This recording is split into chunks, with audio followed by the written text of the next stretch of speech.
Testing, testing, 1, 2, 3. Testing, 1, 2, 3.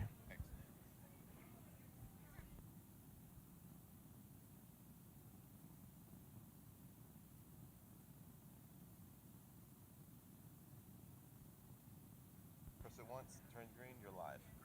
All right.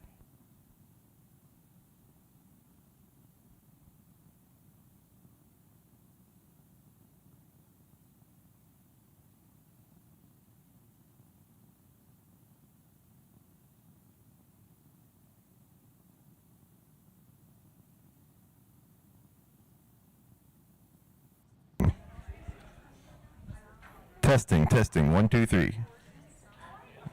All right. Excellent.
Okay. Good evening, O-gah-pah, my O-gah-pah family here. I'm not starting the meeting here. I'm just giving you guys a little tech information before we start. We have two mics here. The Sanford students and professor will be sharing a mic between each other. That stands just there for convenience. You can take it off however you want. We also have the mic for the audience. I don't know if we decided who's running it yet, but they give us a talking stick so it can be easily heard, so the Sanford students can hear you without you having to yell across the room, and so the people online can actually hear you as well. Also at the entrance, we'll have a copy of the Constitution draft, and you should see a green and red flyer here. I guess this is so that we can dramatically express if we're for or against something.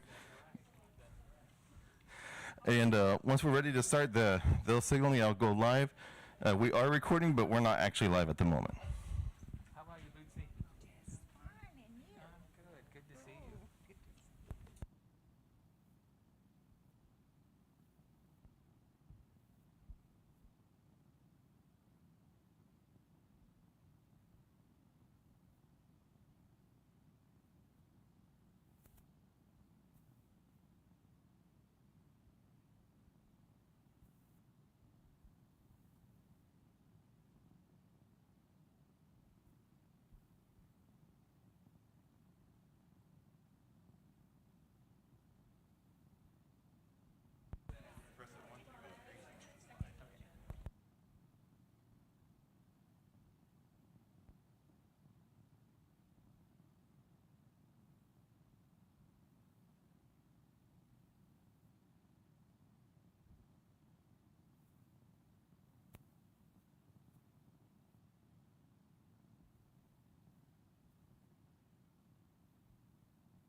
Well, good evening, everybody.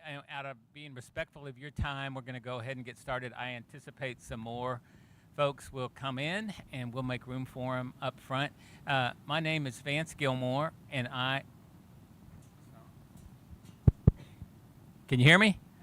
I can probably do without using my camp voice. But anyway, okay. I'm Vance Gilmore. We're going to be respectful of your time, and we're going to get started here. And others will most likely come in. But before we get started, I'm going to ask Crystal Glass to come up and offer us a prayer.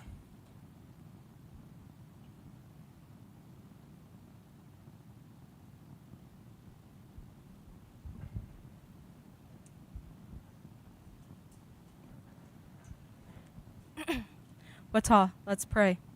Entate wakanta, monshinike, onkwe kue ta die, hombre take ganage. Ganage die, dakte zane a, onkwe ta ute ata a zane dedo. Hombre kade zane, onkwe ta jika kiwe. Hombre onkwe ta etane, onkwe hira nike ata we o. Onkwe ta johe kahikas.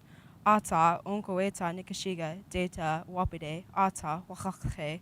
Akara data abantan, zane manthi, zane inkoi.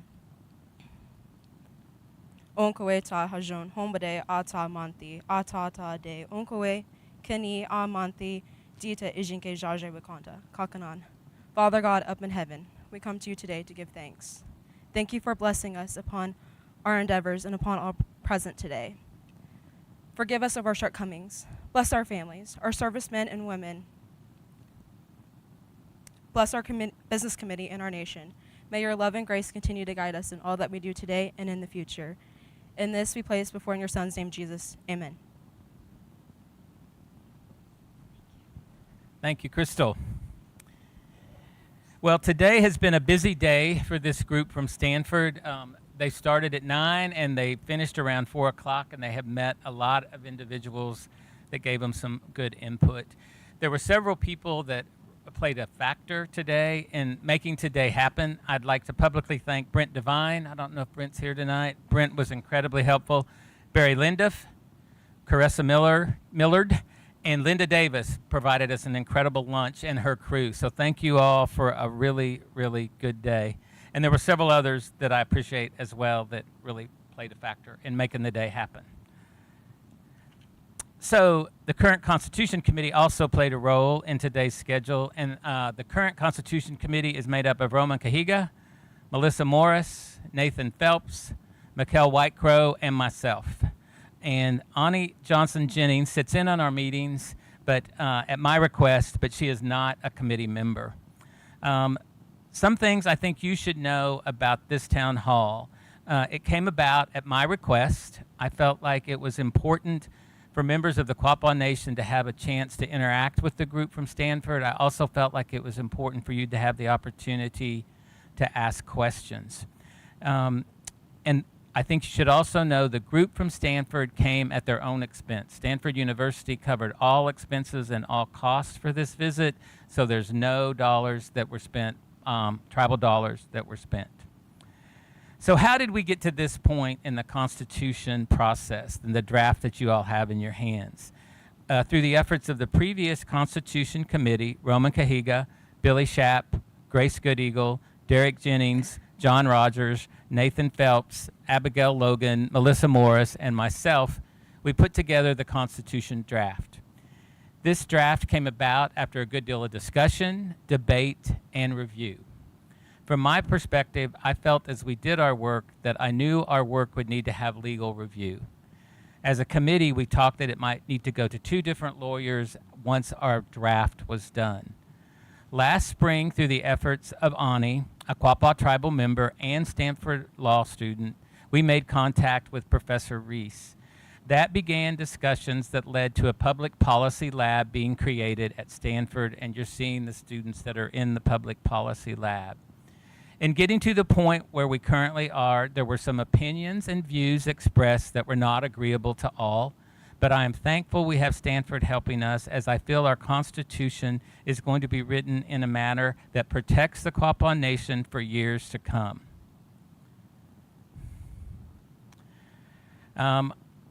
So I have heard from you all, from our tribal members. I became the Constitution chair in August, and you all have been good about giving feedback. That's good. And I know some of you have concerns about the length of office being 4 years. I've heard you, we've heard you, and we'll talk about that tonight. I know some of you have concerns about the proposed 3 branches of government, and some of you find it unclear on how those branches work. We're going to talk about that tonight. I know some of you want the Constitution to be more concise. We will work on that tonight. I know some of you want Indian Council to have more authority, and some feel we elect officials and they should have the ability to lead. I have heard you. I know that some of you think it's taken too long to get the Constitution done. Again, we've heard you, we're working on it, and we have a timeline. And I want to lastly assure you that the work we're doing is tribal member focused. There are no egos involved, no agendas. It's tribal member focused. So I'm going to turn it over to Professor Reese, and she's going to introduce herself, and then each person in the Public Policy Lab will introduce themselves.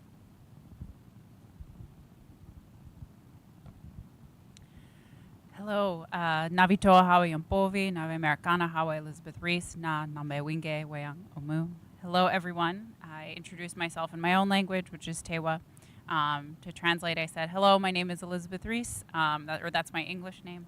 And my Tewa name is Yampovi, which translates to willow flower in English. And I come to you from Nambe Pueblo, which is a small tribe, or actually it's about the size of you guys, just north of Santa Fe, New Mexico, one of the Pueblo tribes out there. I was born in a traditional adobe home on the reservation that was built by my great-grandparents, and I've been participating in ceremonies back at home ever since I could walk.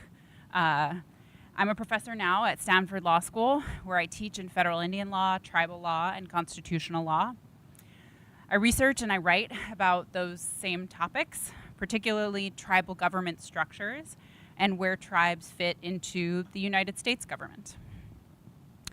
This is not the first time that I have worked with tribes to help them write their laws or to troubleshoot certain legal problems. As an attorney at the National Congress of American Indians, I help tribes across the country update their tribal codes. And while at Stanford, I'm proud to have overseen efforts exactly like this one, run as a policy lab, where me and my students partner with both the Yurok tribe in California and also with the Hopi tribe in Arizona. And so first, I want to say just how honored I really am to be here with you all today. I know that your way of governance is a core part of who you are as a nation, and that having a way of doing and deciding things as a people is something that you must trust and that is really profoundly a sacred thing. I want to assure you that I really do not take that lightly. I know that it is precious. I know that your ancestors fought and died just like mine did, so that you could be here today as a nation. And I know that the act of revisiting your government structure is a complex, hard, and deeply intimate thing. We can't tell you what your Constitution should say. That is not our job.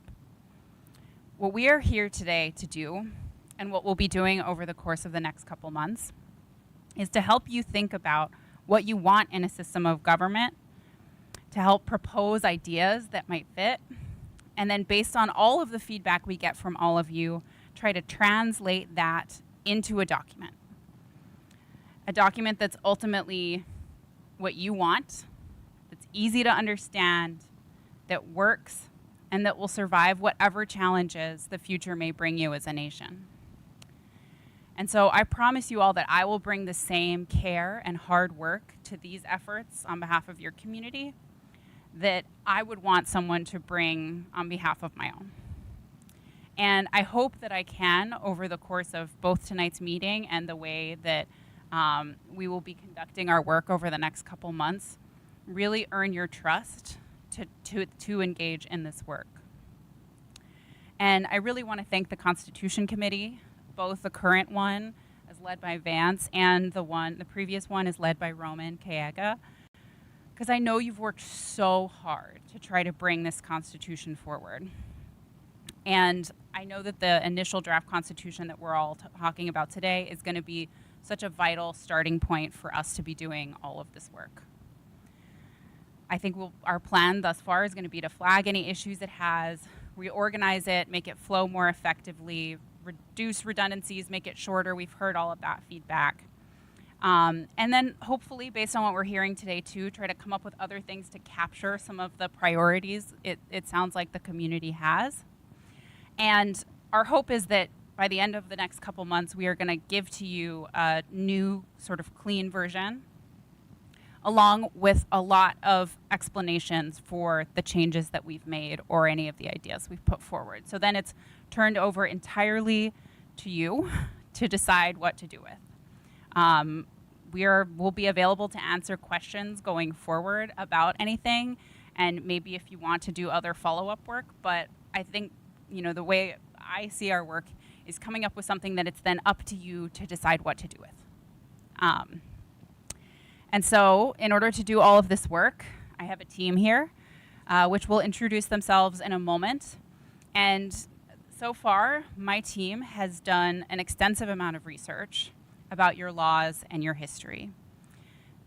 In addition, we've reviewed all of the business committee and general council meetings over the past 5 years to find out any information that is relevant to the constitutional process, to learn as much as we can about where these reforms came from, what started this desire to have a new constitution, and anything else about the community's priorities for a constitution that might have come up in those meetings. And so now I'd like to turn it over to my team of students. Everyone is a student at Stanford Law School right now. They are all in their second or third year of studies, but as they will each individually introduce themselves and you will hear for yourselves, they are such an incredibly impressive bunch with extensive professional experience and expertise in constitutional law, federal Indian law, and tribal law, working with communities or on constitutions, not just across the country, but across the world. So with that, Gabriella, would you like to start us off? Bonjour, Gabrielle Indigenous Cause, Rocky Boy Reservation in Dejnabu. Hi everyone, my name is Gabriella Blatt. I'm a citizen of the Chippewa Cree tribe from the Rocky Boy Indian Reservation in Montana. And growing up on my reservation instilled a deep commitment to strengthening not only my nation, but all tribal nations. I got my bachelor's degree in political science from Yale University. And before law school, I worked in the United States Senate for Montana Senator John Tester as his policy advisor in Indian Affairs. And at Stanford, I am the president of the Native American Law Students Association, and I participate in a Native pro bono project helping my tribe to reestablish our bison herd. So I definitely understand the anxieties of Stanford students coming into your tribe. But just want to let you know that I am deeply thankful to be here and very excited to be doing this work. Miigwech. Hi everyone, my name is Perry Long. I earned my BA in Religious Studies from Reed College. Prior to law school, I served as Oregon State Director for the Every Voice Coalition, which is a nonprofit focused on statewide advocacy efforts to draft and pass legislation expanding protections for survivors of sexual and domestic violence. At Stanford, I'm focused on constitutional law as well as Indian law, including courses in federal Indian law, tribal courts, state constitutional law, and the 14th Amendment. I've also done extensive research on domestic violence codes for tribes in the Pacific Northwest, in addition to working for our Religious Liberty Clinic, where I helped Native women formerly in prison at FCI Dublin navigate potential religious liberty claims. Thank you all for meeting with us tonight. Good evening, everybody. My name is Eli Horgan. I'm a Oglala Lakota and a student at Stanford Law School. Before Stanford, I studied history and political science at Columbia University in New York, concentrating on document history and comparative constitutional studies. After that, I founded a nonprofit doing disability advocacy, and I've worked with within the United States criminal justice system, and district attorneys and public defenders' offices. Finally, I've also done work with my tribal council in South Dakota, drafting early childhood and anti-bullying legislation. I'm very grateful to be here. Thank you very much for having me. Hello, my name is Emily Zinkila. I'm from Texas, and I received my bachelor's degrees in ecology and anthropology from Colorado College. I'm interested in tribal and federal Indian law, earth jurisprudence, and how the law can be used to protect cultural, spiritual, and biological diversity. I've spent the past 2 years working for the Earth Law Center, and in that role, I provided legal support to tribes and Native-led nonprofits seeking to protect culturally important and sacred sites and species, such as the Elwha River watershed, the Kiamichi River, southern resident orcas, and western red cedar trees. I also co-lead the Applied Collaboration for Religion and Ecology, and I worked as a research assistant for a project called the Spiritual Biodiversity Project, which focused on the cultural and spiritual significance of plants and animals. I'm very happy to be here and very honored to be here, so thank you all. Hi everyone, I'm Ani Johnson Jennings. I'm a proud member of the Quapaw Nation. I am the granddaughter of Donald Francis Jennings, the great-granddaughter of Mary Bobby Jennings, and the great-great-granddaughter of Mary Shawnee, and the great-great-great-granddaughter of Julia Stafford Shep. I graduated from Dartmouth College with a bachelor's degree in both Native American Studies and government. I've served as an Indian law legal assistant under 2 professors at Stanford and am an alumna of the Stanford Religious Liberties Clinic, where I work to help Native men keep their long hair while they were incarcerated. Additionally, I serve as the co-lead of the Indian Law Pro Bono Project and worked this past summer for the Senate Committee on Indian Affairs. I also worked as a law clerk for the California Tribal Families Coalition, where I advocated for tribes in Indian child welfare proceedings. Thank you for having us today. Hi everyone, thank you so much for having us. I'm so honored to be here. My name is Ariana Romeo. I also go by Ari. I'm a member of the Tanatam Nation, and my Atam name is Uga'xpa, which means sky flower. I graduated from Williams College with my bachelor's in history and then spent 4 years working for the U.S. House Representatives as the lead tribal policy staffer for the subcommittee that handles Indian affairs in that body. At Stanford, I've had a bunch of different roles, many of which I've shared with Ani. I was also a co-lead of the Native Law Pro Bono Project and the co-president of the Native American Law Students Association, and I've also served as a federal Indian law research assistant. In addition to that, I have worked on 3 U.S. Supreme Court cases as a student of the Stanford Supreme Court Litigation Clinic, one of which for tribal clients concerning tax issues. Hello everyone, my name's Robert Moser. I graduated from West Point and served 5 years in the U.S. Army. I was a platoon leader in 2nd Cavalry Regiment and 75th Ranger Regiment, stationed across the U.S., Germany, and the Middle East. After the Army, I am a law student where I focus on environmental law and human rights. And I just want to say that I was in the military, and so I can appreciate the meaning and importance of a constitution and what swearing an oath to that constitution means. And so I'm humbled and honored to be here helping this community with yours. Thank you all very much, and thank you for what you're doing for the Quapaw Nation. As we begin our discussion tonight, I would like to just point out a few things. I'd like to encourage you to please keep in mind that a tribal constitution is a framework. It's a foundation. It can't address every point that we may want it to, but it should be enough of a reference that it can be a reference for anything that we need it to. Our governing resolution was written in 1956. In many ways, it has served us well. But we need to look deeply at, is it time for our tribe to have a constitution? And if the answer is yes, then we want to move forward with that. In regards to our judicial system was created by resolution approximately 15 years ago.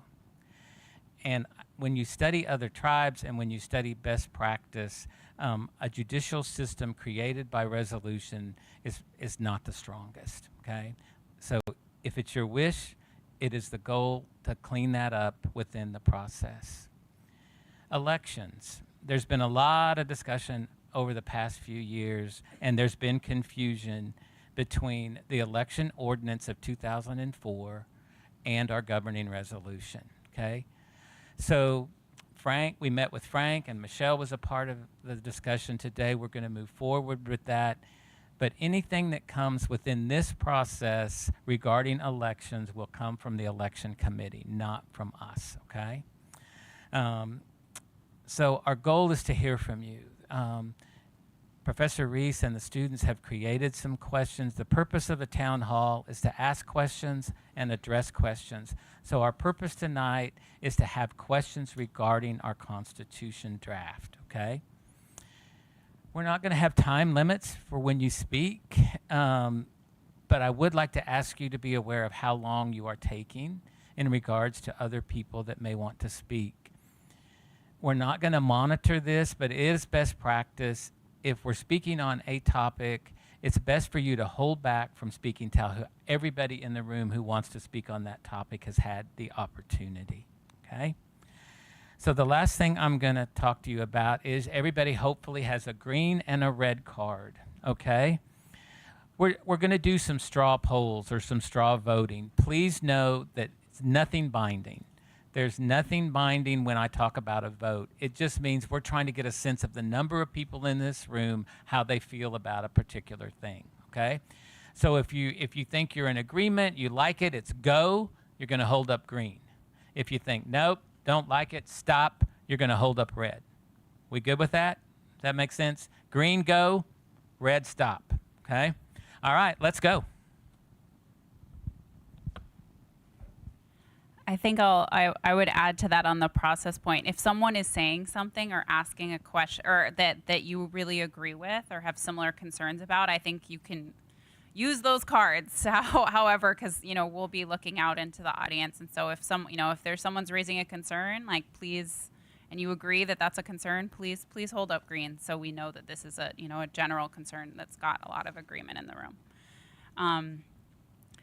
So to start things out, we've been I've been chatting with Vance and members of the Constitution Committee about some of the feedback that has already been percolating from the community about the current draft Constitution, and I've heard a lot about this question of term limits.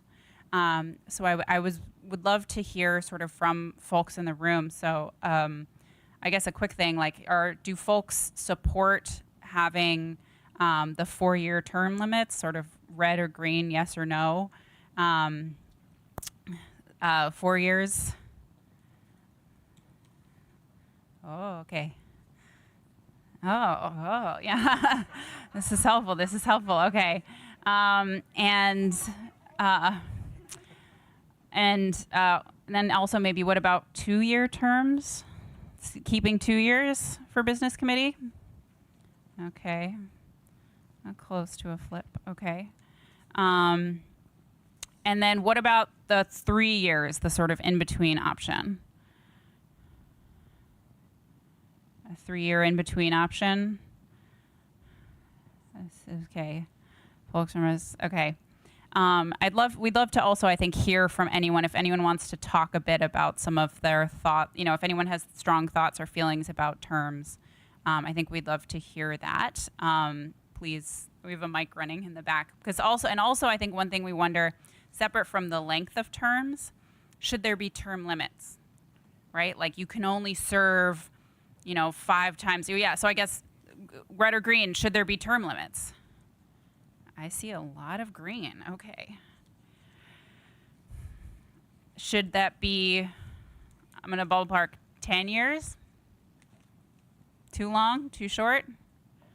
Too long. Okay, so maybe term limits of, if they're going in twos, maybe 6 years? Okay, all right, and then I saw these two ladies with hands, so please, I want to hear from you. Yes, go.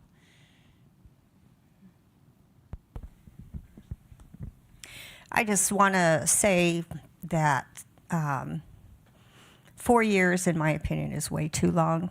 I served on a committee with Chairman Barry, and we're $37 million gone. So that's all it takes, in my opinion, is to have somebody like that, and we're stuck with them for 4 years. They can do a lot of damage. So, and I think 2 years isn't enough because, again, I've served, and that first year was a learning experience. So I really felt like, I wasn't really productive until the second year. So that's why I'm on board for 3 in between. I am for the 3-year because just what Betty said is the first year is a learning. But on the term limits, 2 terms and then let somebody else serve. And if they want to come back after another person has served, a 3-year gap, or I think that would be okay, but no more than 3 terms and split.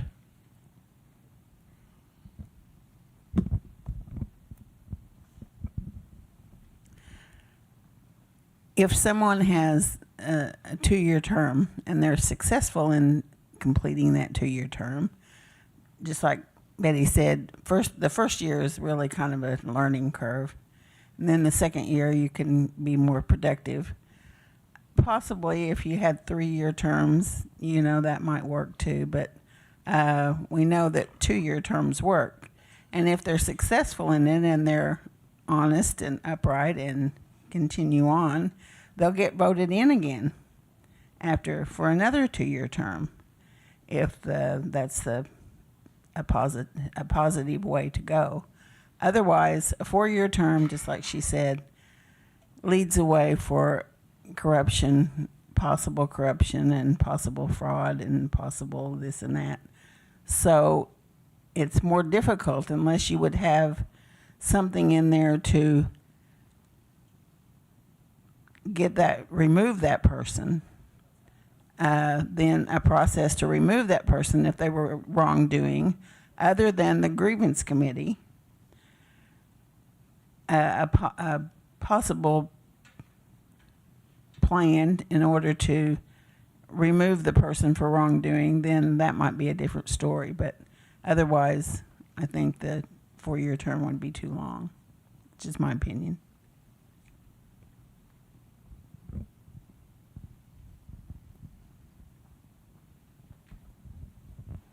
I think I would go for a 2-year term in the sense that because we do have the election process. After the 2-year term, they can run again and be reelected or otherwise. But they can be reelected if they're doing a good job.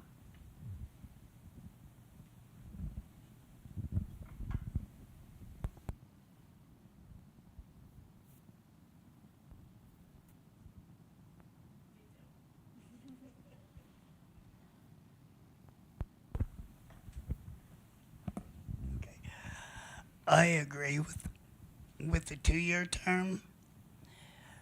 As has been pointed out, if they're doing a good job, they will be reelected. And if they're not, then that's our chance to give them a test run, so to speak, and decide whether they need to be there longer.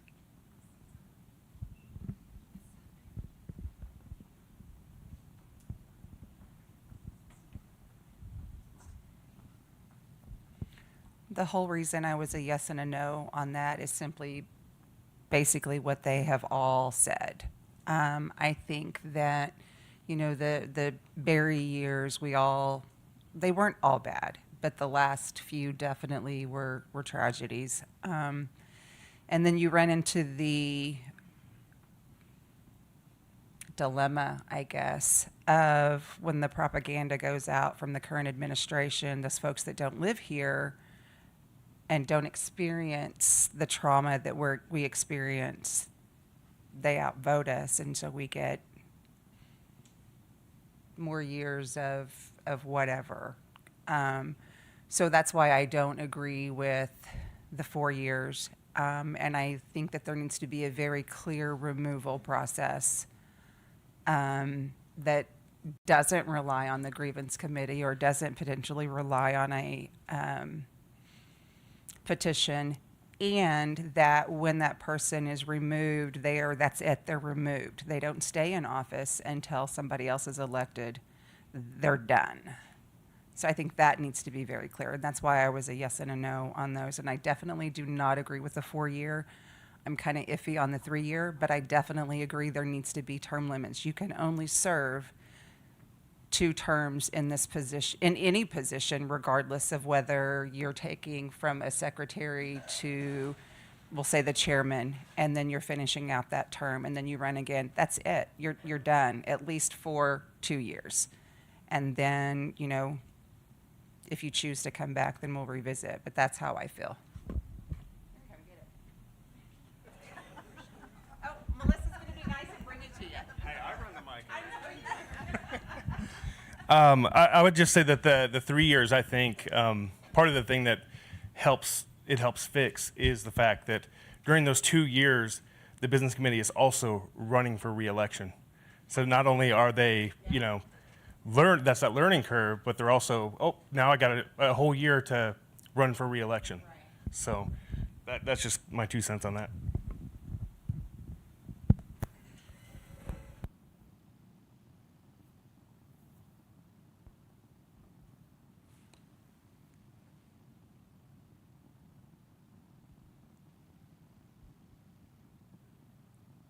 I'm curious for a follow-up question on what was brought up about the removal processes, because I know you guys have a grievance committee now, and also removal processes that are part of your government system. A recall petitions, removal petitions. How do you feel like these processes are working? And if they're not working, what is not working about them? I think that they work. What I don't like about it is if somebody is recalled, if they don't have the grace to say, you don't want me, I'm going to go do something else, and they just stay in office and continue to wreak havoc. That's a potential, kind of a potential concern now, actually. We're in the middle of a recall petition now. So what happens with that? And, do they have the integrity, or it's all kind of like you throw it up in the air and kind of see what sticks. It's almost like nailing Jell-O to the wall sometimes because it's not clear. And that's the problem, in my opinion.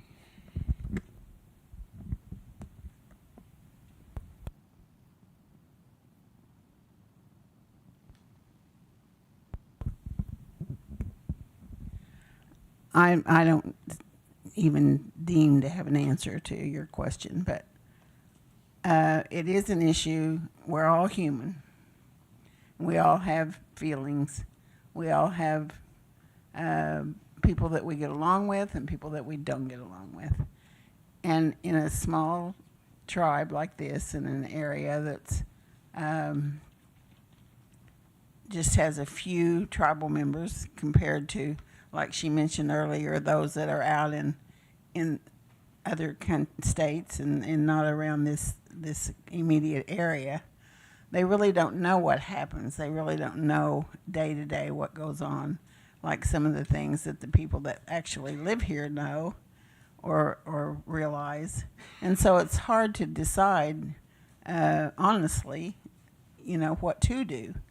And when people campaign and so on and so forth, heavily, and they see all of the, it's nice to get the Post. We get an article called The Post, and it has all of the good things that are happening, all of the good things that the tribe is doing, the programs they're doing this and they're doing that, and the children and the things the cultural committee does and all the other committees.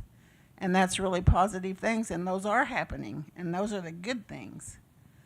But there's never the negative things. People don't know the negative things, and I don't know, like I say, I don't know the answer to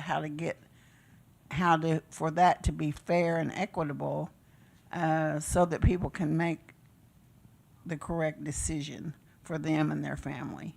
But the people that are elected or appointed, oftentimes, now the grievance committee currently is elected, but those committees that are appointed may be appointed by the board that's in place. And so for the board that's in place to have ethical problems or grievances filed, and then ethical problems because of the grievances not having any merit, then that creates a problem because there's no result. There's no end to that. And like she says, if you're not honest and you're not, willing to step down if you're in the wrong, then it just continues and it just festers and festers and festers. So that is a problem within itself, and it always has been. I don't know how to make it go away. I'd be thrilled to death for you all to come up with a response. Something that I guess I should just give a little bit of backstory to. My name is John Rogers. I am a member of the original Constitution Committee. From day one, I was on the Constitution Committee. One thing that we kind of mulled over a lot was freedom of the press. It's something that you find common in a lot of constitutions, especially over the last 2 decades. A lot of tribes have put them in there.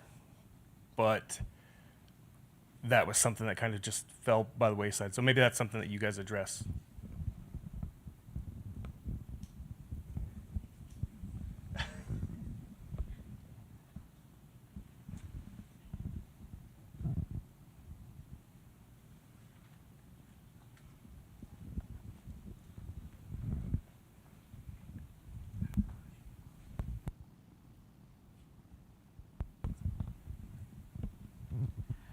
I believe there was some provision whereby if a member, like the committee, was found guilty of a felony and convicted, that meant they could be removed then.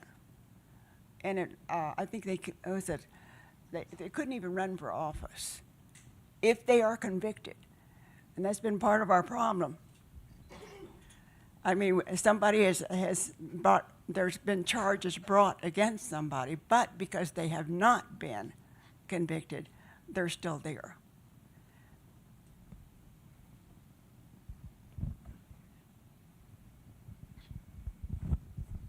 I'm just going to ask this question. Can a non-Quapaw speak?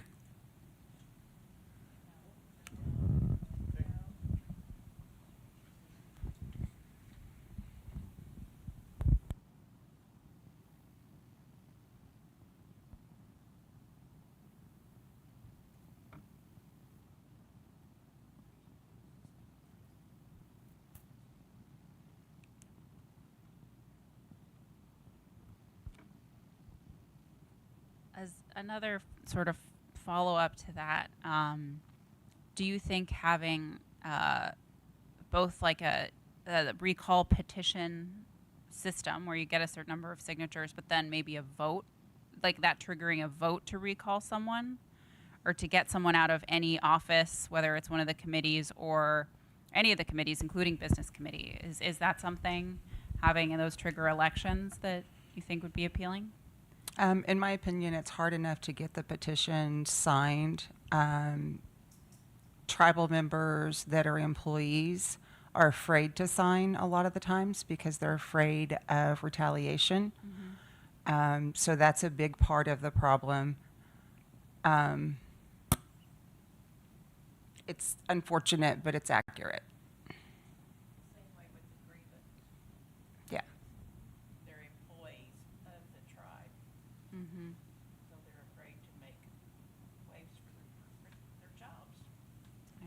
So I would say no on a vote. So I don't think, in my opinion. Or like a lower, so what about a lower threshold for like less signatures, but then it triggers a vote, which is a secret ballot? So then the problem with that, and I get it. Yeah. I get it. But like I said earlier, the problem is those individuals that don't live here, that don't experience what happens either as just a regular tribal member or a tribal member employee. So I think the number is okay for the recall petition. I don't have a problem with that. I just think that the reality is a lot of people will not, tribal members will not sign, even though that's something that they want because of the retaliation. That's, they say doesn't happen, but we all see it. Those of us that live here. So when you get a vote with folks that don't live here and they, again, just receive everything's wonderful and coming up roses and daisies, it's not, and I don't know how you fix it either, honestly. It's just a very real struggle that we've had for years. It's not anything new. And it's not this current administration. I mean, it's been every administration. So I don't really know what the fix is. I just know what the reality is.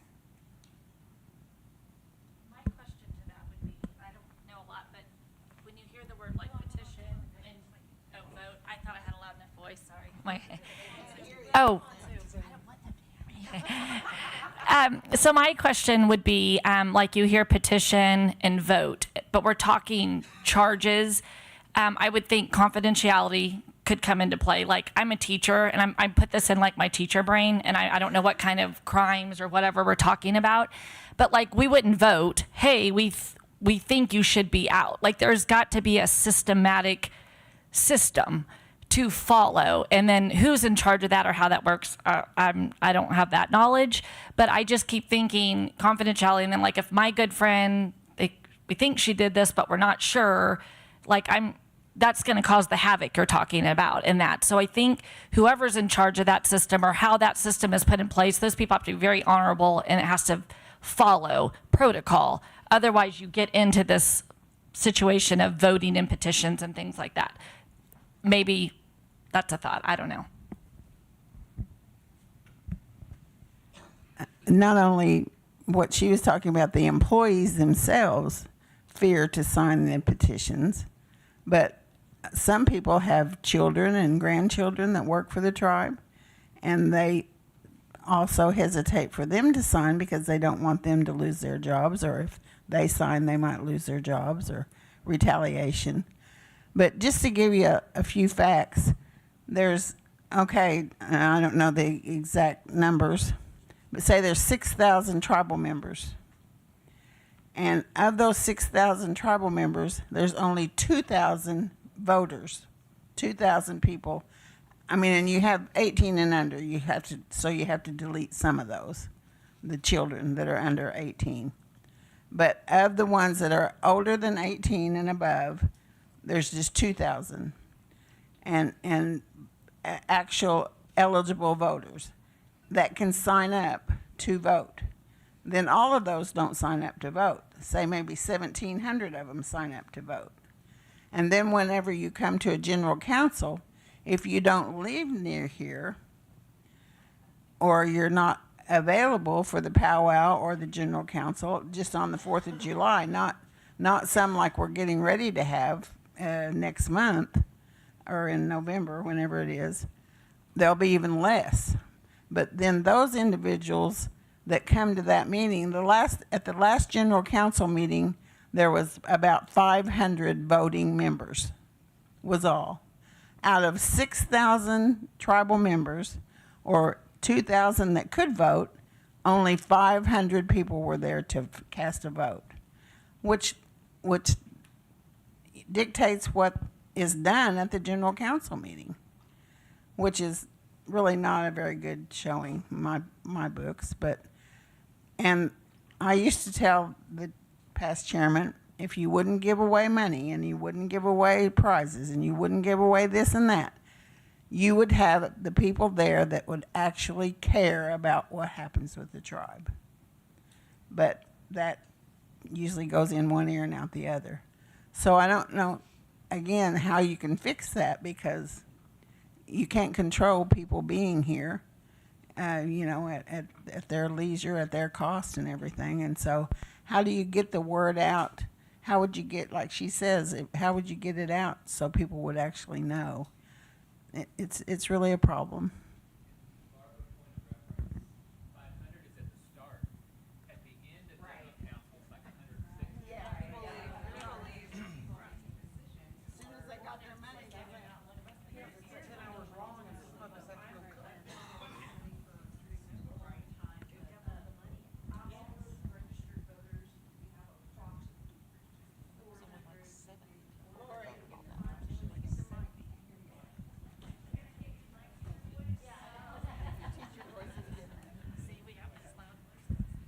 So all I was trying to say was that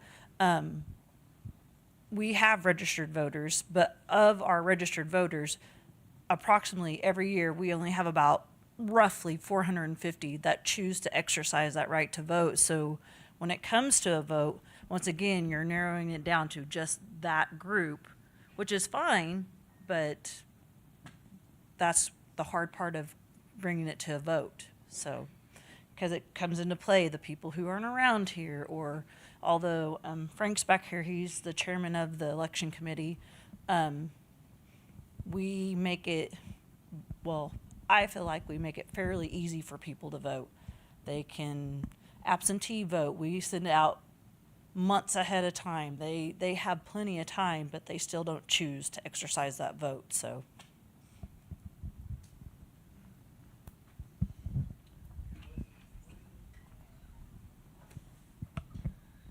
Okay, one other thing about general counsel. Everybody 18 and above, registered or non-registered, are allowed to vote at general counsel. That's where people get confused. The only time you have to be registered to vote is for our ballot votes. To me, what we do at general counsel is more like a ceremonial type voting style. Whereas our annual vote, that's our ballot vote, that has to do with our administrative side of the tribal business and everything. But at general counsel, anybody 18 and above are free to vote.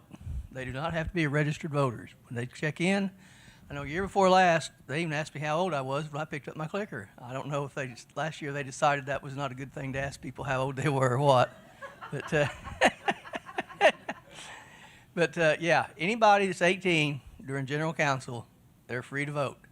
And it's hard, like Lori said, to get people to register to vote. I hounded my youngest grandson for 3 years, and he just now registered to vote. So, you know, you can't force people to do it. They have to want to help. I don't know how we're going to get them involved. We can't just automatically make them all registered voters. It wouldn't work. They still wouldn't vote. So hope that clears up the general counsel voting.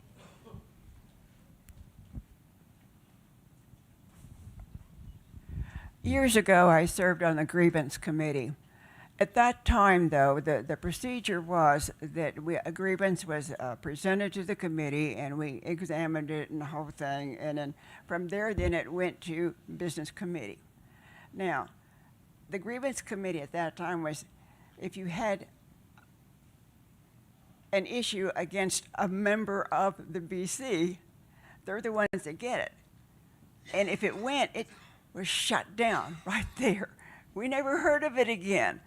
And even after I was in office, other grievance committees said the same thing. They would present it, and then nothing would happen. And so we now have, though, a grievance committee. It's relatively new, but if we give it a chance to work like it should, we'll be better.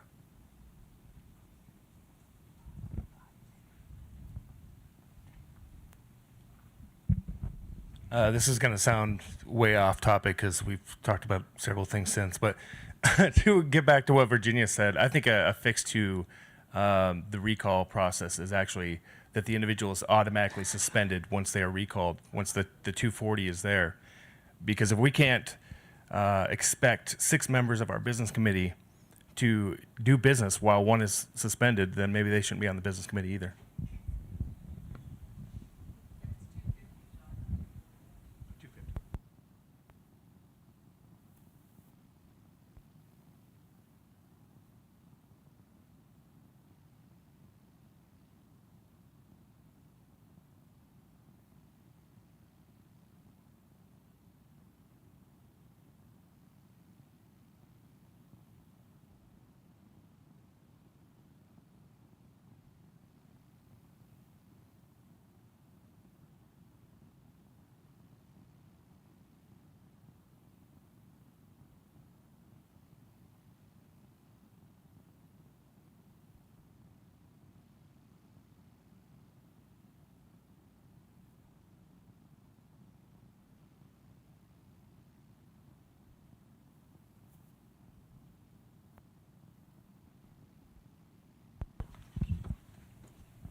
Yeah, since we're on, oh wow, this one's much louder.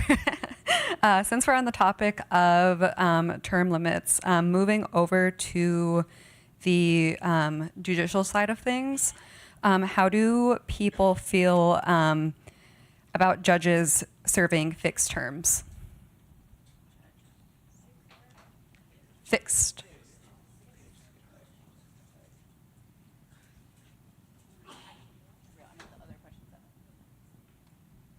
My bad. Since we're on the topic of general counsel as well, should there be any changes as to how general counsel works? and a showing of red or green if there should be changes as to how general counsel works.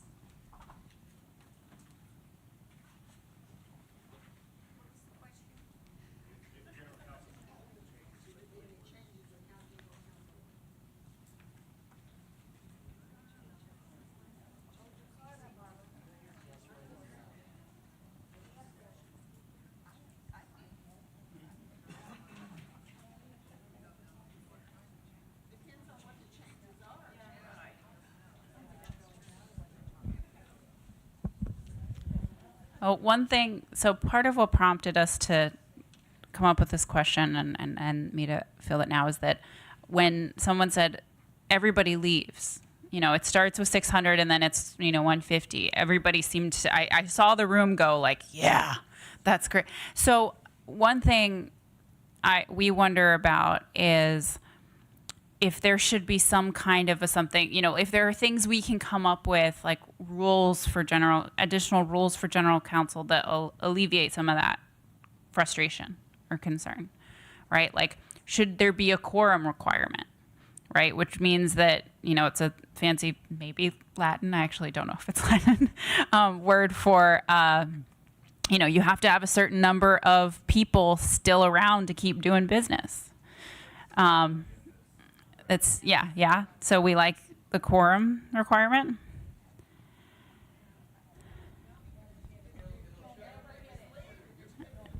Okay.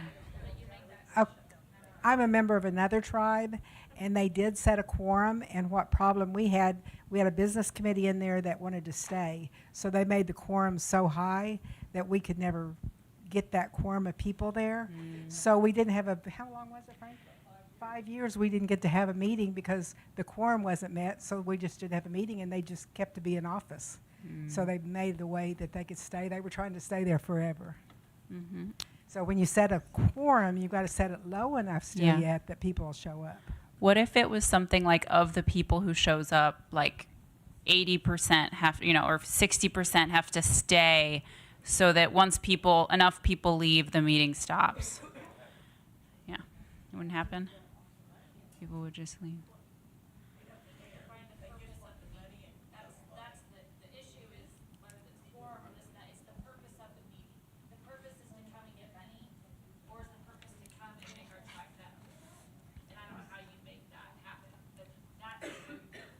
But when you talk about change, I think there's a simple change that could be effective, and that is have essential votes earlier in the meeting. You know, when the large attendance is there. Currently, we do, as Frank made reference to, some ceremonial voting when the mass is there. But I think the agenda should be worked with to where critical issues are addressed first. I mean, because I agree with Rick. We're not going to, I don't know that we can control it, but we can take advantage of the mass.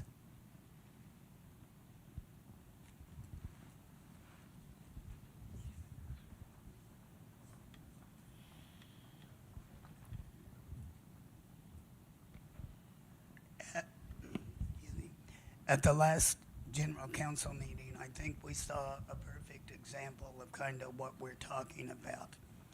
At the end of the meeting, we wound up with, maybe 100, 150 people, 140 people left, I think. Those people are the ones that really have knowledge, have background, have attended general councils for years. And they're the ones that care about the tribe. Most of them will come in when they get their money, their gas money, whatever it is, they turn in their little goodies and they're gone. If they hit the casinos. But the people that are there that stay to the end are the ones that really have an interest and care about the tribe.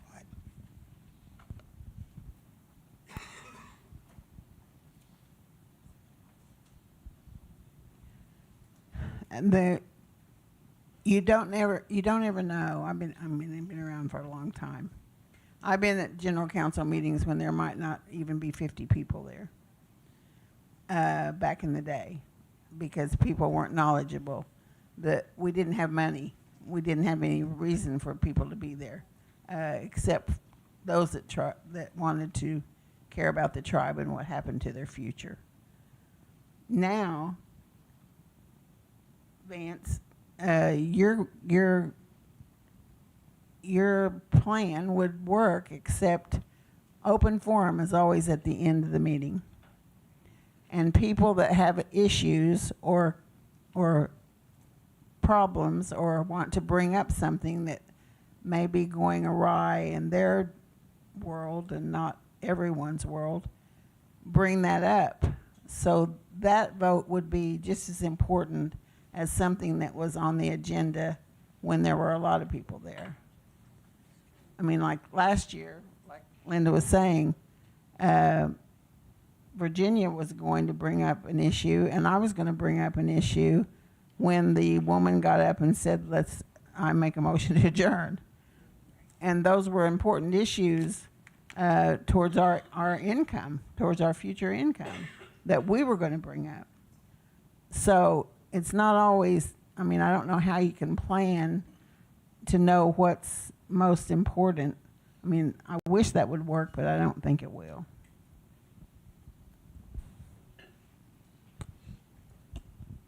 I'd also like to just make the point, Vance, that we only meet once a year unless we have a special general council, and it's a full day, you know. Even when we cut stuff out, it's a full day, and, you know, maybe we should have 2 general councils a year. Maybe that would solve the problem. Oh, I like 3. I like that idea.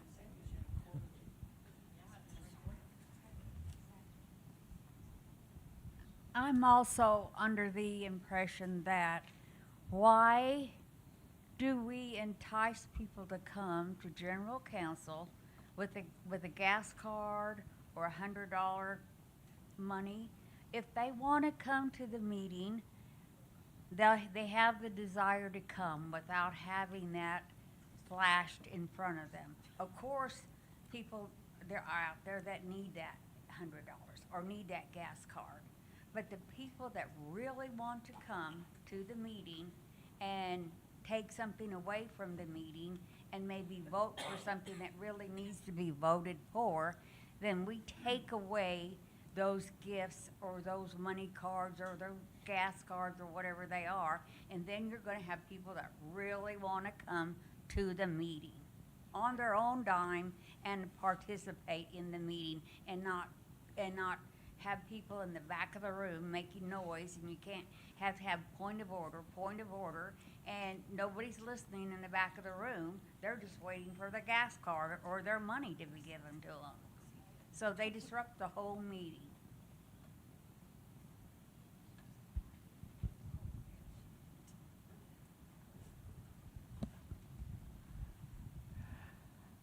Another issue just to mention with our general council meetings, this was pointed out some years ago. When we do have open forum, which is usually at the end of it, there was a time for the open forum, but many of our elders are there, and they may not speak up right away. They have something to say, though. And many of your elders, they will listen throughout, and they oftentimes will speak last. But if somebody says, let's adjourn, they don't have a chance to speak. You've got to listen to your elders. You have to. And it has not been happening, or it didn't for a while. And so now we're trying to set it at least, you know, you've got to hear from your elders, and that's the way they are. They usually don't say much, but they are listening. And they're observing. And when they have something to say, we should listen to them. Don't cut them off. We would never do that in a family. Cut off an elder? No way. No, we could never do that.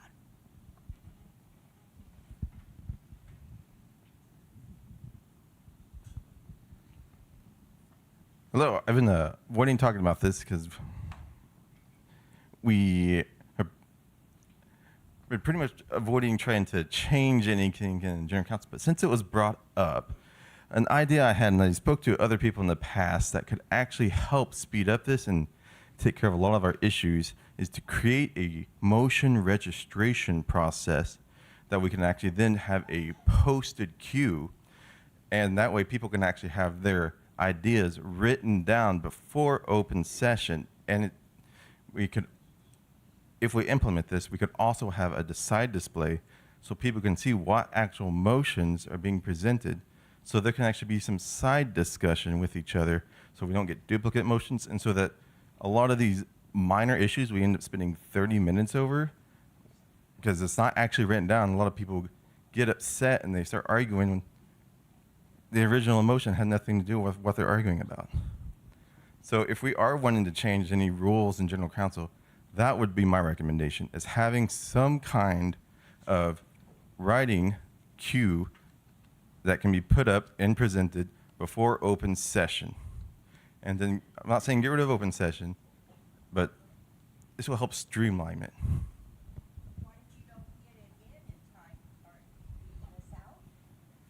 That would be something we would have to figure out, but at the same time, if you don't get it in time,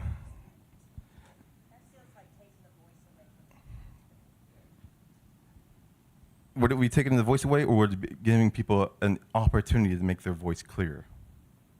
Well, the thing about Quapaws, we're very spontaneous. So maybe something that is up there on the screen might trigger my temper.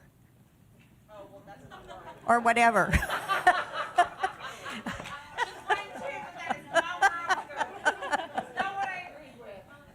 No, I'm just saying that if you don't get your question or whatever you want to talk about up on, in writing, are you going to miss out? Because that doesn't sound fair either. Just my opinion. I was thinking the same thing, Mikhail. It'd be okay. I mean, that would be workable unless someone brought up something that triggered you to want to have a motion or want to talk about something that wasn't already written down. And then you wouldn't have the opportunity to talk about it if you had to go by a strict agenda, with what people were adding to it. So if you could somehow, I don't know how you could adjust that. But one thing they did this last year, which was good, the 130 of us that was left at the last, they made a motion to double our pay. So we got double the money.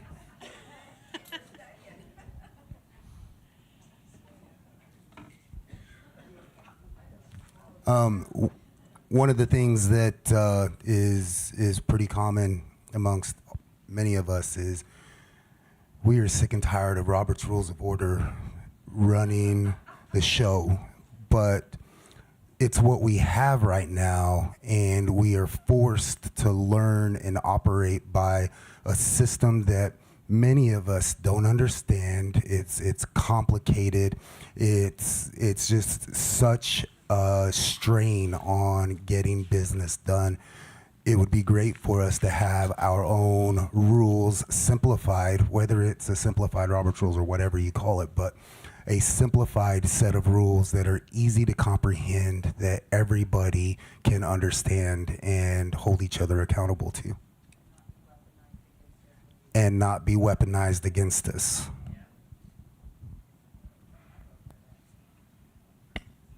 I'm just thinking what Vance said about if it passes, or the change of doing it 3 times a year. I think if we take away all this conversation, which is all super, super important, that's going to alleviate so much, because the tensions get so high. You've sat all day long.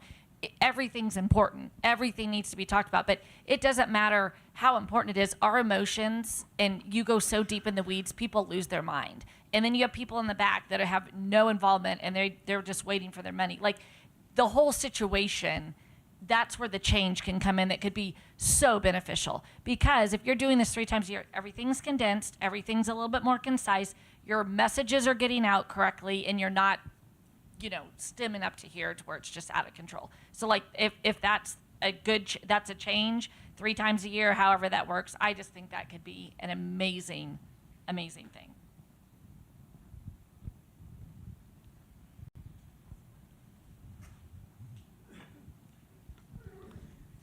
I'm going to stand up because I can't see everybody if I'm sitting down. I disagree with the change about Robert's Rules of Order. What a lot of younger people don't understand, in the old days when our governing resolution was put together, if you saw an Indian walking into a meeting, they had a briefcase or a paper bag, but there was a copy of Robert's Rules of Order in it, and they knew what they were doing. That's why it is in the governing resolution and a part of tribal law, because it is in the governing resolution.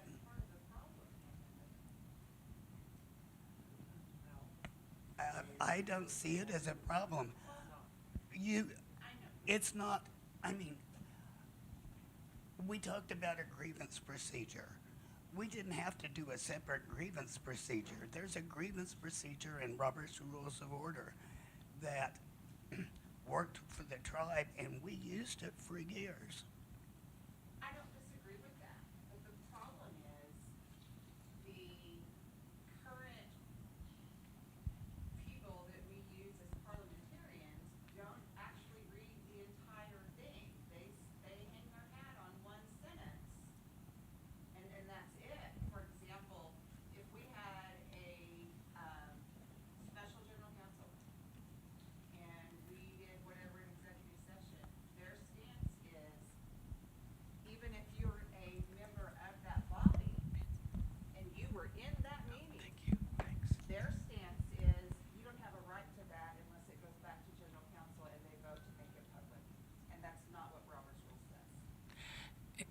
To a point that we spent a lot of time discussing, and maybe this is really interesting discussion. So, and Roman can speak to it probably better than I. But we spent a lot of time talking about a tribal member who is a sergeant of arms, and that sergeant of arms would know Robert's rules. So we weren't advocating necessarily getting rid of Robert's rules, but we were advocating a tribal member having a role who knew Robert's rules.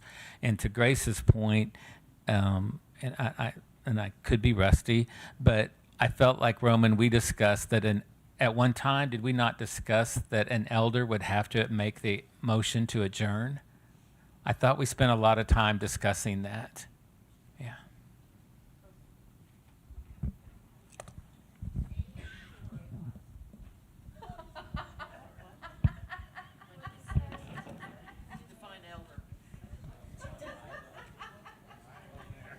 Yeah, Vance, that's correct.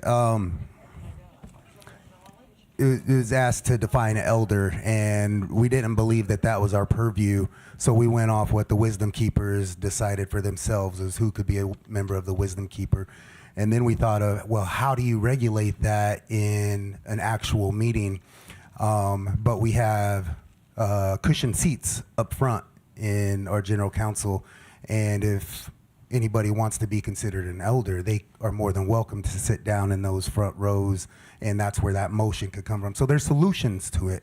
We don't know what the best approach would be, but we did think that it would be, it would do us well to sit and wait until the elders decided that the meeting was adjourned.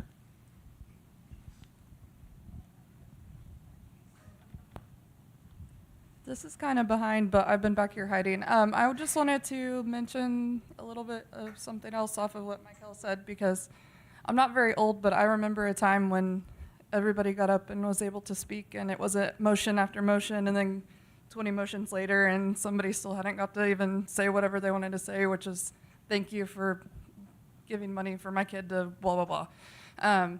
So I do think it probably would be beneficial to have some sort of system to help weed out the motions that people don't have enough time to really put together and make sure that it's something that people can even vote on. Which is why we're backed into this corner with the funding and why we can't pay a per cap payment to our people, because that was something that we shouldn't have even voted on to begin with. So I think there is some thought into putting more effort into the motions and allowing others to speak instead of just everything being, well, I make a motion to add more funds to blah, blah, blah in my pocket. Thank you.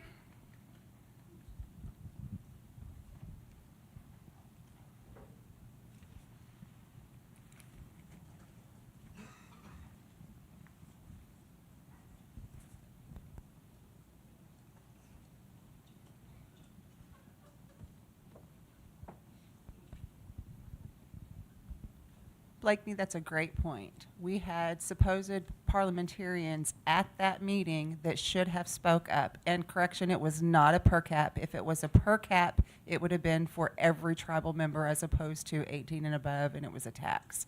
But if our parliamentarians were doing their job, we've spent thousands of dollars for them to be there, to be the parliamentarian, wasn't it our chair that said a few months ago that just because general counsel wanted a vote, it was a waste of her money, a waste of the money, and she wasn't going to do it?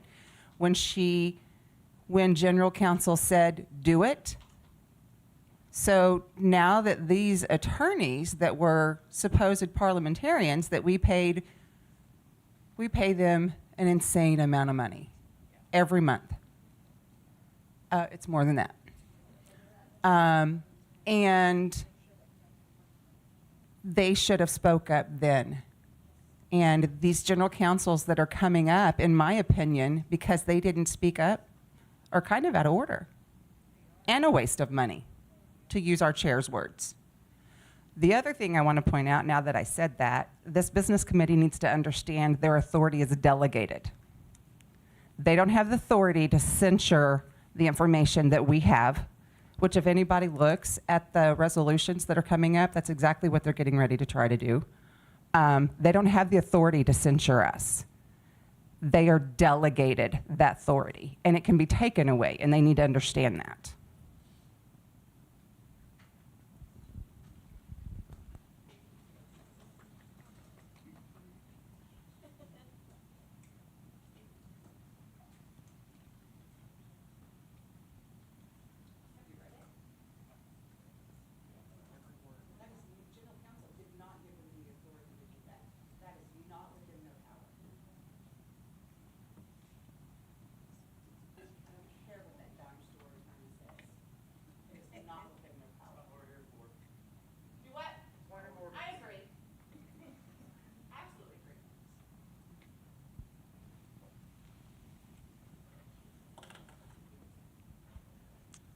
Okay, another question. Anyone want to pick up what Gabby was getting to, pivoting on courts?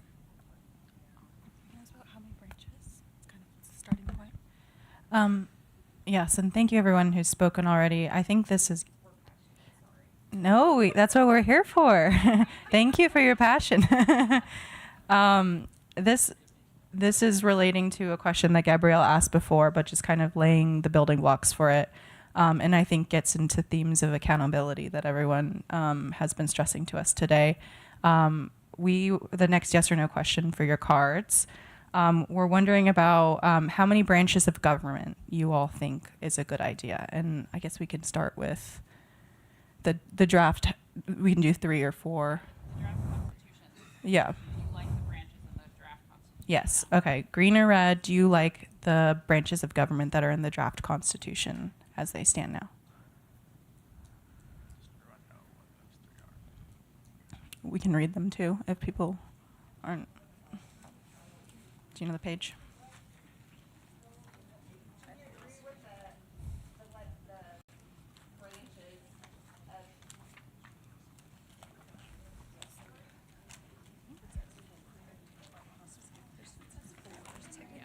So should. Yeah. There's 4, but it's not clear. It's not clear. That was They're all, the problem. they're not distinct Yeah. branches. I can just ask.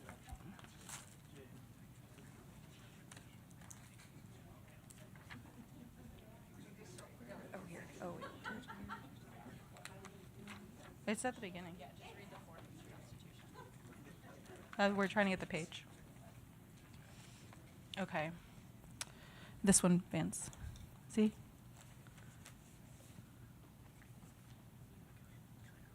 Uh-huh.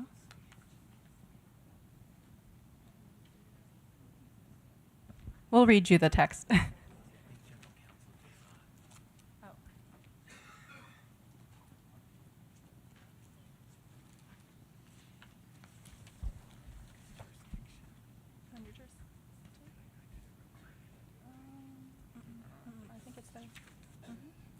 it's the four. Yeah. Do you want me to just read the text as it is? Just clarify, this is for the draft currently. Yes. So the current draft states, and I will read it aloud, and then we can do the green or red. The Quapaw Nation government shall consist of 4 branches: Quapaw Nation General Council, Quapaw Nation Executive Branch, Quapaw Nation Business Committee, and the Quapaw Nation Court. So that's 4.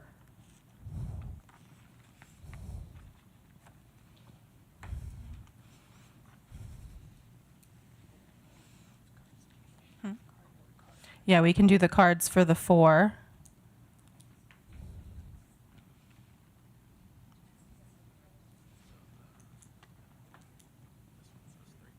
The draft constitution. Oh, it might be different drafts. Oh. Okay, mixed. Seems like mixed.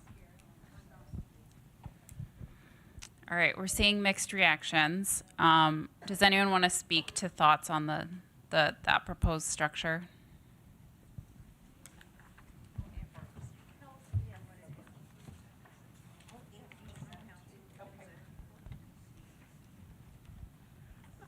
I don't disagree with the structure so much as I do the verbiage.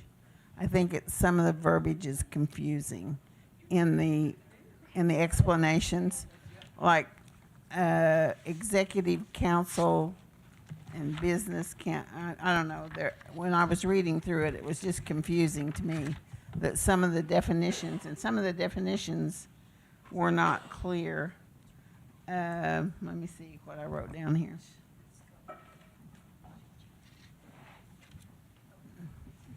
There was no definition for a couple of the verbiage in the like the executive person and the council person. Those two are kind of confusing. And if they were, made more clear, to me it would have maybe make more sense to know which one was doing what. In other words.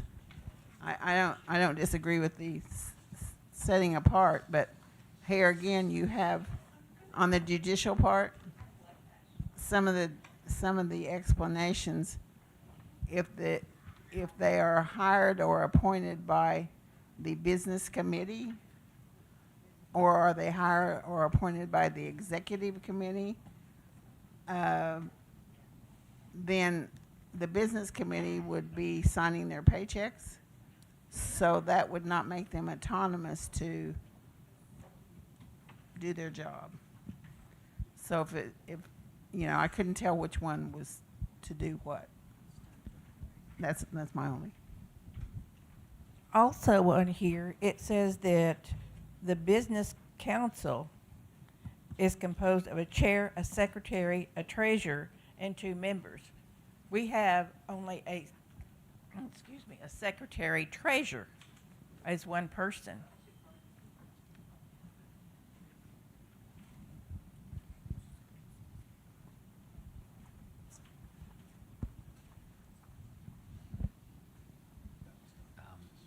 Yes, further in the document, it clarifies taking that position to two roles, and yeah.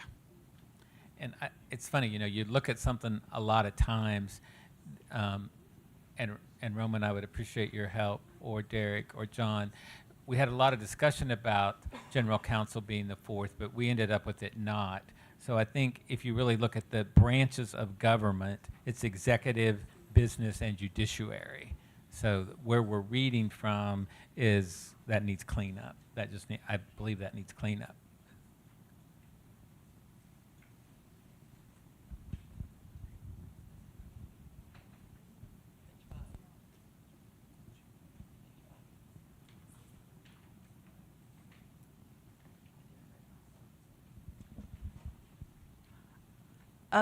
Okay. Another question is on the courts and the role that courts have in your community. So in a lot of other, both tribes and governments across the country, I mean, the U.S. government works this way, the court is the one responsible for deciding when there's a dispute about something that your laws mean. Including interpreting what something in the Constitution that might, you're not sure, does it lack clarity, et cetera, what that means. And I was wondering if that's a type of power you think that your court system should have to be able to resolve disputes, fights between whether it's members of the tribe or members of the tribe and the government about how to apply different portions of the Constitution.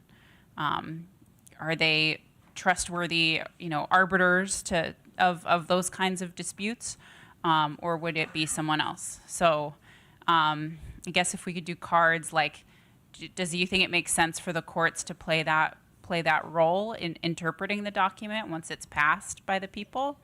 Green or red?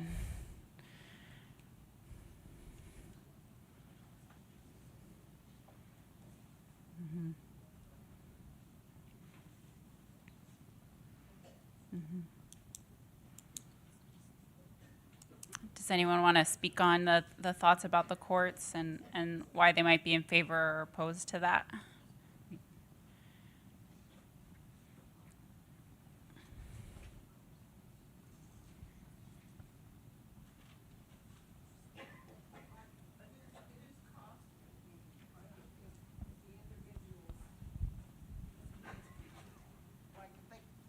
They couldn't afford an attorney.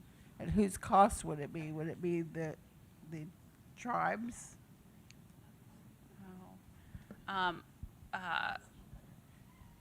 That's a good question. I think I'm envisioning like a dispute. Say someone is arguing that someone wasn't validly appointed to a committee under the procedures outlined in your Constitution, those rules there. And so then someone on that committee, goes after them for something, then the question is, how do you resolve that conflict, right? And they're saying, oh, you can't, because you weren't validly appointed, we should never have done this in the first place. That's the type of thing that in a lot of places courts jump in to resolve as a an arbiter of often what are disputes across other parts of the government. But that's only something that it makes sense to do if you trust your courts, right? And this is the type of thing that would come up usually. It's a question that would come up in a lawsuit that's happening already, right? Because someone would show up in court and say that be asking for their job back, in this situation that I just made up to illustrate the point. And so often there would already be attorneys there, but if you think it would be helpful that there are, free attorneys, civil attorneys provided, so people who can assist with people who want to go to court to resolve disputes as a right that you think all tribal members should have, both for criminal and also when civil stuff that's not criminal, things you need an attorney for. That's also something some governments have as like a right. Everybody knows like you have a right to an attorney in a criminal case. Some places are saying you should have a right to an attorney in civil cases always. If it's your job, you should have on the line, you should have an attorney about it. So that's something, if that was an idea that you guys think is important, also to have trust in the judicial system, that's something we could add to the Constitution that would then trigger the tribe having to pay for that. Does that seem like something, I guess, a straw on a civil right to having an attorney that's the tribe pays for in all of the tribal court case? You could always hire your own attorney, but at least at a minimum, the tribe helps pay for you to have one. green, red. Okay. Mm-hmm.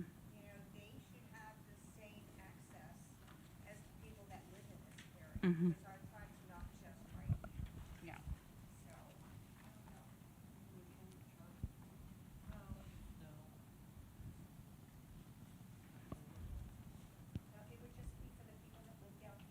Mm-hmm. Just for tribal court. Yeah. Yeah, sure. Mm-hmm. Should I add that? People who lived outside of this area could still utilize the courts. They could come get marriage certificates, divorce certificates, any name changes, that type of thing. That can also be done in tribal court.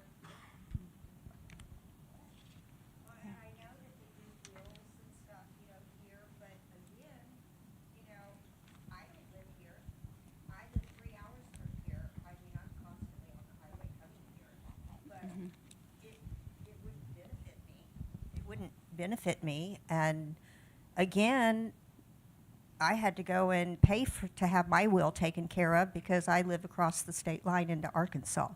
So it doesn't feel fair.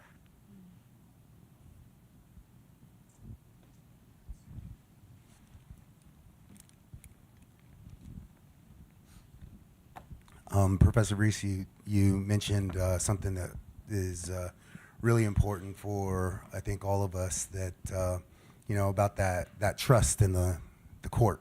And we just don't have that right now because we don't have a say of who's sitting in those positions in the court. We didn't ask for the court. It became a part of our government that we didn't ask for.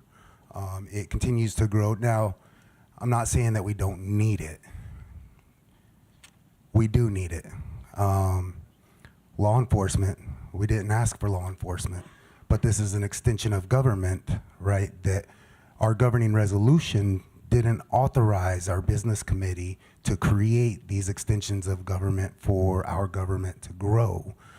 In fact, it says the opposite. It says, the opposite of that we don't want a government. But these are things that are necessary, that grew over time, and they grew without us. And in doing that, they grew without our trust and our belief in the system. One of the things I tried to chat with Judge Pitchlin earlier today about was how do we have a system like that we could start to have faith in, but that we can also have some say-so and some knowledge about who are the individuals with the expertise to put into those positions. One of my personal, the personal reasons that I don't like about the court being the arbiter of our document is because they're not Quapaw. I believe that it should be Quapaw members who are the determinants of what their own document means to them, because it's for them and by them. I believe that wholeheartedly. I would like to get into a place to where we can share some of that belief and trust with the court, because they are an extension of us and not something created not by us. I don't know if that makes sense.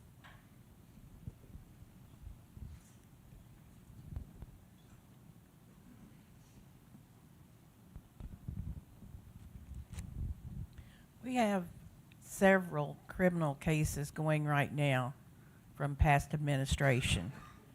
And a couple of us went to court last week to see it, the hearing. And our attorney for the tribe against these defendants stood up and he said, it has gone on, let me clarify this is going on for 3 to 4 years.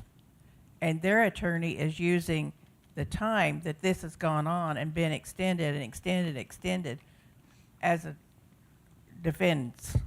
And our attorney was fired by the current administration. And so we have a new attorney now, and he stood up and he told the judge, I don't know that much about this case. I just was put on here. And it just keeps going on, and every administration changes the attorneys.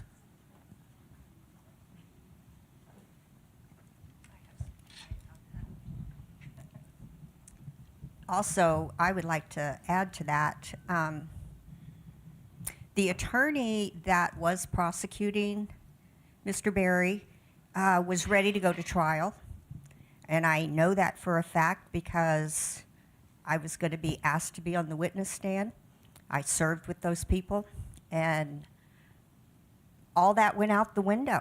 And there are thousands and thousands of pages of documents.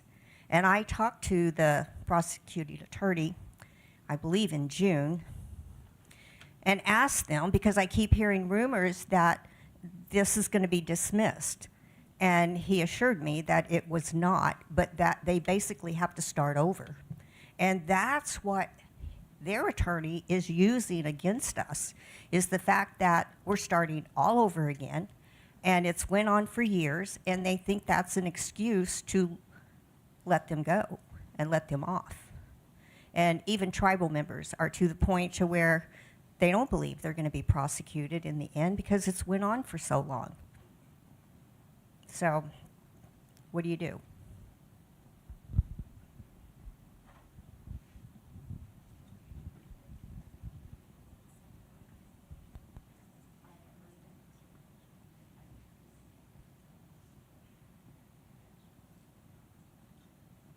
Just so we know the format for the purpose of the evening, we're going to conclude at 8 o'clock. I think 2 hours is plenty for a town hall.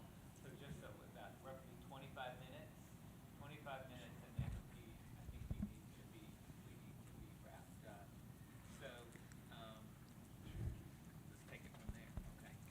And it's a great thing, 'cause I think we've touched on a lot of the things we wanted to make sure and ask you all, other than some sort of really open general questions that I'm really hoping will provoke a lot of your priorities, which are, what do you like or not like about the current draft constitution?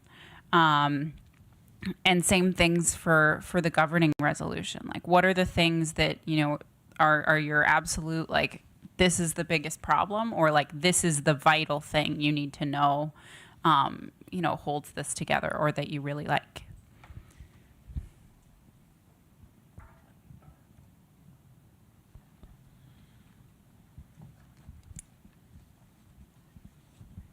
I sent in some suggestions as they requested in August.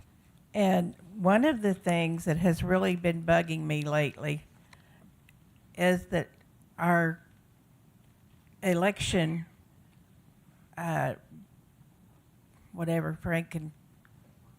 ordinances, our election ordinances are so lax. They don't do background checks. Anybody with $50 can come in and apply. And we need background checks before somebody is certified as a candidate. And that includes criminal and credit reports.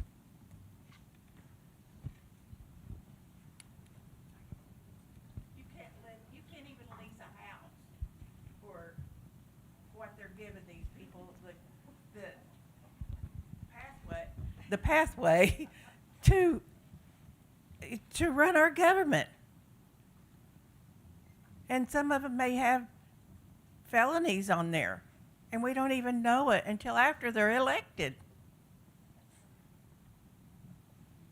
They aren't qualified to have a gaming license. And things need to be checked out before somebody is put on as a candidate for an election.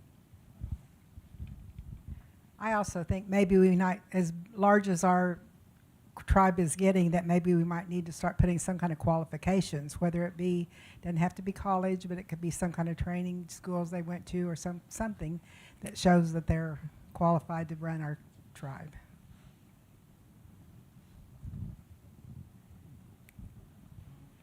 Well, I can't find it in my notes right now what article it is, but there's a portion in there that's in the current one where it gives the business committee total control over all of the decision making.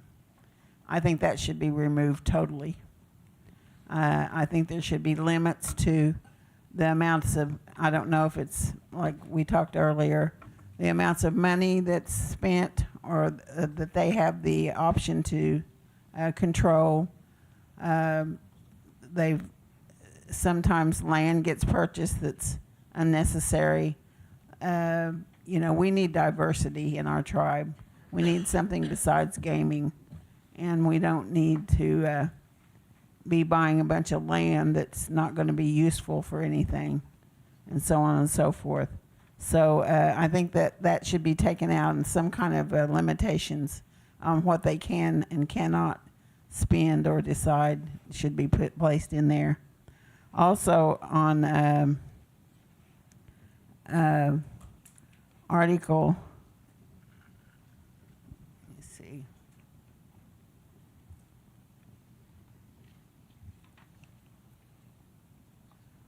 Article 8, Section 6, the word power should be removed and some other word placed in there. Appointment or some other verbiage. I don't think that the business committee should hold power. I don't think any committee should be told that they have power over anything. And, well, I have a whole boatload of stuff here, but that's the two main things to me. The decisions that they make for the general counsel, I don't think they should have total control over anything like that, especially something major. That, like, they built, like, Saracen Casino and the hotel. The general counsel didn't pass that. You know. And that's millions of dollars. So, you know, I think there should be a control of some sort over 7 individuals deciding the fate of the future of the general counsel as a whole. Also, something in there, when they do purchase land, that it needs to be filed to be put into trust. Because I was told that we have property in Quapaw, the farmer's market and all that, that's not in trust yet. So I think they should try to get it in trust anytime we buy property. This will be the last time. Also, I think that there should be something put in writing for our business committee. Every member should have a job description.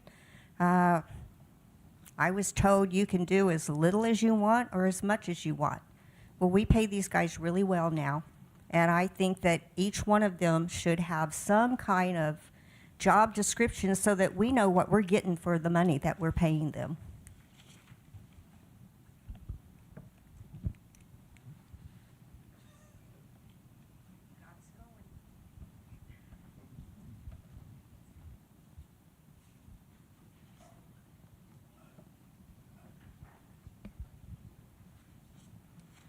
Yeah, this year at General Council, I've been trying to get it done for several years. This year at General Council, we finally got past that the business committee will have, for the first time ever in our tribe, will have to submit their operating budget for the ensuing year to General Council for approval.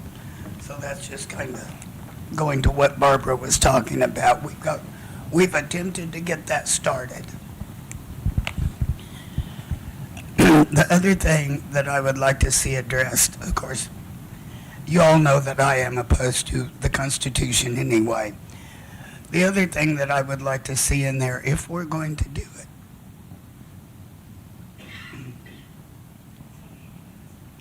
what's that thought? I'm sorry. Senior moment.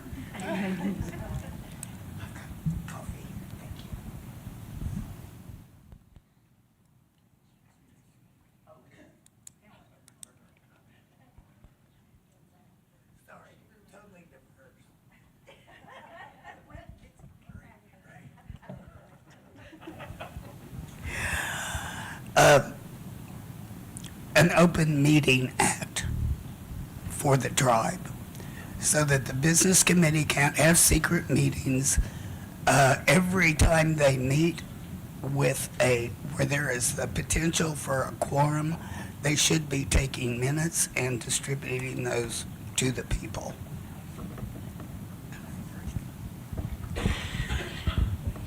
Another thing is, on our committees, some of them are by stipend and some are by salaries. And these salaries are only required to meet once a month. I mean, one time a month, and most of them on the committee don't even appear in this state. They're in California, Oregon, Washington, on a cruise. They are not participating in our business that they are over. And they're making salaries that are outrageous. Outrageous. I mean, they used to pay like $30,000 a year. Now they're over $70,000.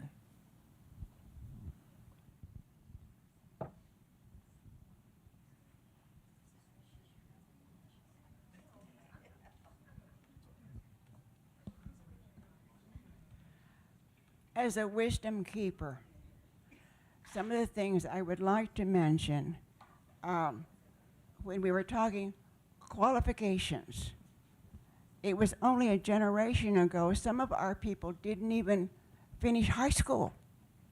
They went to boarding school. They went to different places. They were lucky if they went to 5th grade or 6th grade. Many of that generation didn't even graduate from high school. We're pleased now that we have higher education monies, so our young people can go, they can get their degrees and that type of thing. But just to rule out, you know, if you don't have a degree, you're out. You can't be considered.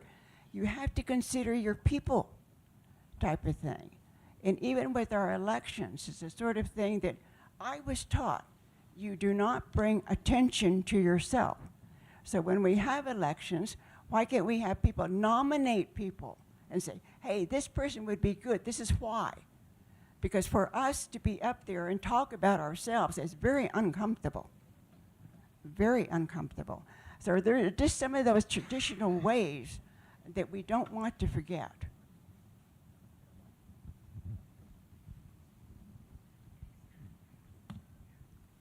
Just to add to what Gracie said, sometimes a degree isn't worth the paper that it's written on.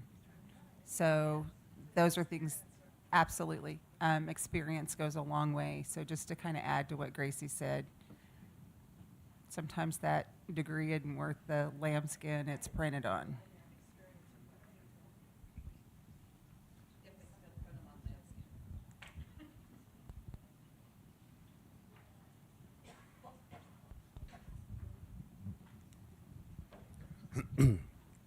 One of the things that whatever document, whatever direction we go in, I believe would be really beneficial to our people is to, whenever those who are making decisions, every decision that they make must be accompanied by the official decision of those who made that decision.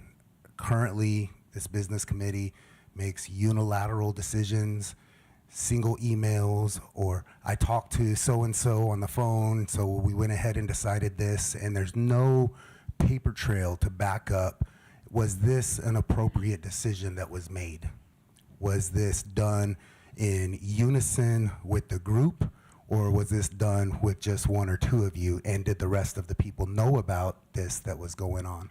So there's a lot that would protect us as individuals to know that official decisions can only be made in one way, and whenever those communications are disseminated to whoever they're affecting, they are accompanied by that official decision.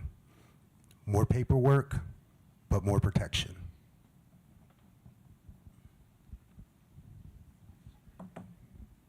I just wanted to add one other thing as far as upbringing that we had. I was taught that we serve. Now, granted, when I ran for office, or I didn't even run, they chose me to run. We served. We didn't expect money for our service. It was a matter of we were honored to be considered and to be asked, particularly by an elder. We did it, and it was this family decision, really, if you wanted to run for office, and did. But it's the sort of thing that when they had the general council years ago, when they were talking about compensation, thousands of dollars. Golly, again, we are thanked in different ways. It's not necessarily Miseska. We serve.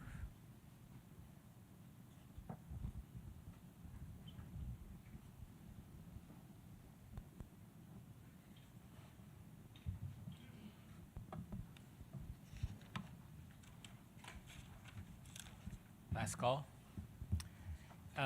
So as we wind down, let's talk about a couple of things. I feel strongly that this group of individuals has clearly heard a message today of the importance of general counsel. Let me assure you all that the message is clear that general counsel is an important body in our nation. So feel comfortable knowing that. Am I correct, Stanford? Okay. Yes. And the other thing is I would challenge you to look forward, and I do believe we need a constitution. Okay. I do believe in that, and I do believe in the importance of it. The governing resolution has served us well, but I believe we need a constitution. So, but no, there's several steps. It's up to you all if that's going to happen. It's not up to us. Okay, you heard Professor Reese. It's your document. It's not intended to be their document.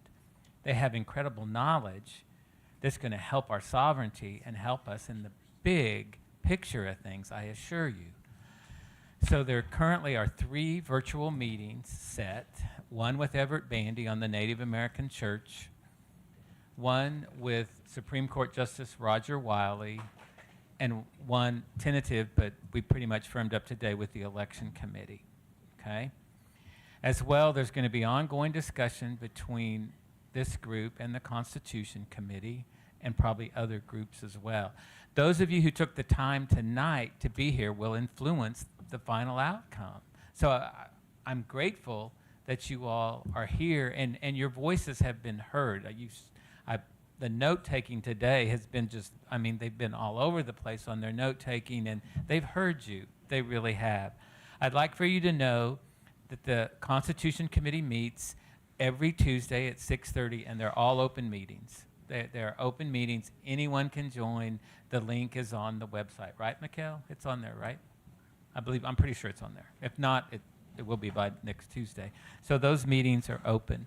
So in closing, this has been productive. This has been positive. There's been a lot of good discussion, as I feel the whole day has. And this group is serving us. And they're doing it out of good intentions and good hearts, I want to assure you, okay?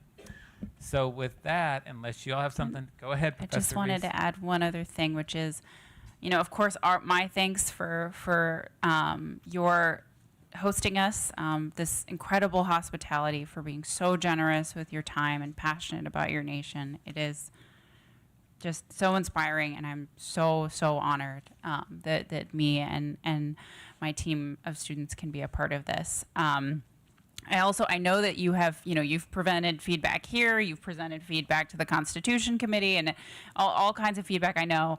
But another thing that I have learned from spending a whole day talking to a bunch of Quapaw people is that it seems like there is no such thing as too much transparency and communication in this tribe. It is a paramount value, and so in the interest of that, you can all talk to me too. If you want to send me, I saw folks had lots of scribbled notes and things that we might not have had time to get to.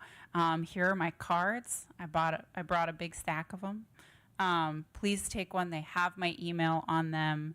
And so you can, send me an email with anything. And if some of y'all don't do emails, this phone number goes to an office that I don't go to very much because I have a 4-month-old baby, so I work from home a lot. That's also why things were a bit delayed getting all this up and running and things signed over the summer is because I was having a baby. But if you want my cell number, I'm also happy to give that out. Just let me know if so it would be easier to call. I will take, we will take any and all additional thoughts in whatever form you want to give as we're doing this work too. So.